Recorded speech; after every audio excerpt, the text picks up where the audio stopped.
Le Premier ministre, Choguel Kokala Maiga, en plus du communiqué du gouvernement sur la dénonciation du traité de coopération avec la France, s'est aussi prononcé ce lundi sur cette décision qui marque un tournoi dans les relations entre les deux États. Des comportements de soldats français sur le terrain témoignent, selon lui, que la France n'est plus dans la logique de l'accord, en arguant des actes d'espionnage des Français. Il a aussi insisté sur le fait que les autorités ont tout fait afin que la France puisse appliquer ces accords dans le cadre du respect mutuel des deux États.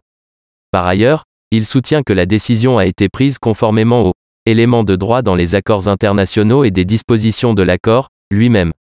Nous, notre objectif, le président de la transition et le gouvernement, c'est vraiment rester collé aux 5 objectifs de la transition. Nous avons décidé de rompre l'accord militaire avec la France. Nous ne l'avons pas fait parce que c'est réclamé ci et là. Nous sommes très lucides dans ce que nous faisons. Nous avons réuni les éléments de droit et de politique pour aboutir à la conclusion qu'il n'est plus possible de continuer à rester dans cet accord. Parce que cet accord a été signé dans une période où notre État était très faible. Cela arrive à toutes les nations. Il y a des périodes difficiles dans l'histoire des pays où il y a des accords qui sont signés. À titre d'illustration, c'est la Turquie moderne. Après la Première Guerre mondiale et la chute de l'Empire ottoman, était réduite à sa plus simple expression. Il a fallu que des patriotes se retrouvent pour remettre en cause l'accord de Sèvres, pour dire non. Mais pour cela, il a fallu l'union sacrée de toutes les forces patriotiques pour sauver leur pays, les laïcs, les religieux et les traditionnels. Nous, notre pays a signé des accords. Nous avons tout fait avec nos partenaires français pour qu'on puisse appliquer ces accords dans le cadre du respect mutuel des deux États.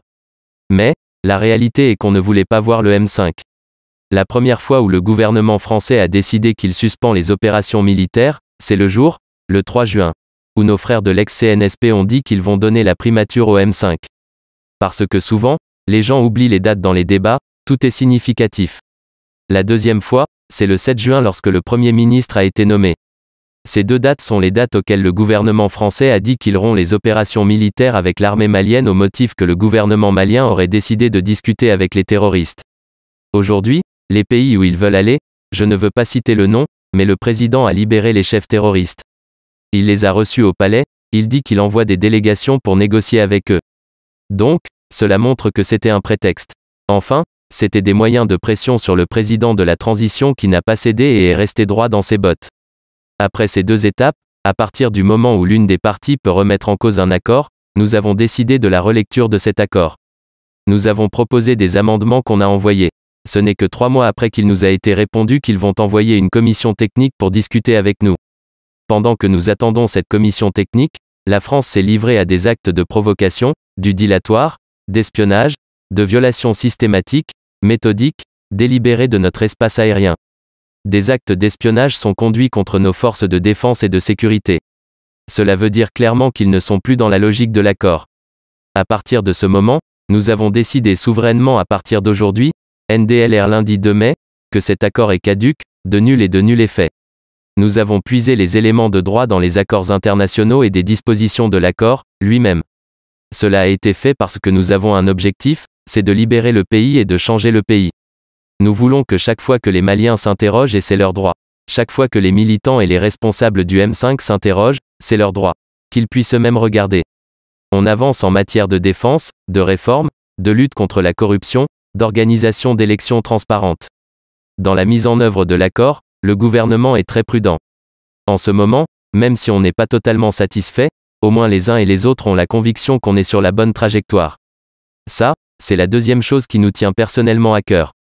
Tous les matins, avant de commencer, je m'interroge, quels sont les actes qu'on va poser dans la journée et qui peuvent concourir à atteindre ces 5 objectifs. Vers 23 h, je regarde mon téléphone, comme je reçois plus de 500 WhatsApp, plus de 300 messages et plus de 150 appels. Ensuite, je choisis quelques-uns pendant 1 heure de temps pour rappeler et répondre. La question que je me pose avant de dormir, les raisons pour lesquelles je suis venu à la primature, est-ce qu'on est sur cette pente? Qu'est-ce que je dois faire demain matin? Avec quel ministre? Sur quel sujet? Si je dois parler avec le président pour être sûr qu'on avance dans la bonne direction, même si souvent, c'est lent. Tous les actes majeurs que je pose, tous les propos majeurs que je tienne, une fois que l'idée me vient, je prends soin d'en parler avec le président. À l'issue des discussions, il peut les amender. C'est lui, le chef, c'est lui le patron. Il peut déconseiller et demander d'avancer dans tel sens. Mais dans la plupart des temps, très souvent, il me donne son feu vert. Les politiques vont continuer leur débat, quand ils s'affrontent, Les historiens vont écrire, mais nous qui sommes en charge de la responsabilité de l'État, nous devons assumer toute notre histoire au nom de notre peuple pour pouvoir avancer. Si ça réussit, et je crois qu'on doit tout faire pour que ça réussisse, c'est au bénéfice de tous les Maliens. En tout cas, au niveau du M5 nous avons donné la preuve, dès sa constitution, que toutes les sensibilités politiques qui ont jalonné notre histoire peuvent se retrouver pour une cause juste. Il y a des gens qui n'allaient jamais se rencontrer autour d'une table avant le M5. Ils se sont retrouvés, ils ont mené le combat, ils l'ont reçu. C'est la première étape. Maintenant, il faut qu'on réussisse l'étape la plus difficile. Qu'on reconstruisit le Mali et rendre le processus du changement irréversible. Que les jeunes qui ont fait le combat avec nous autres, quand ils vont venir prendre la relève, qu'ils aient moins de problèmes à gérer, qu'ils concentrent leur énergie sur la bonne gouvernance.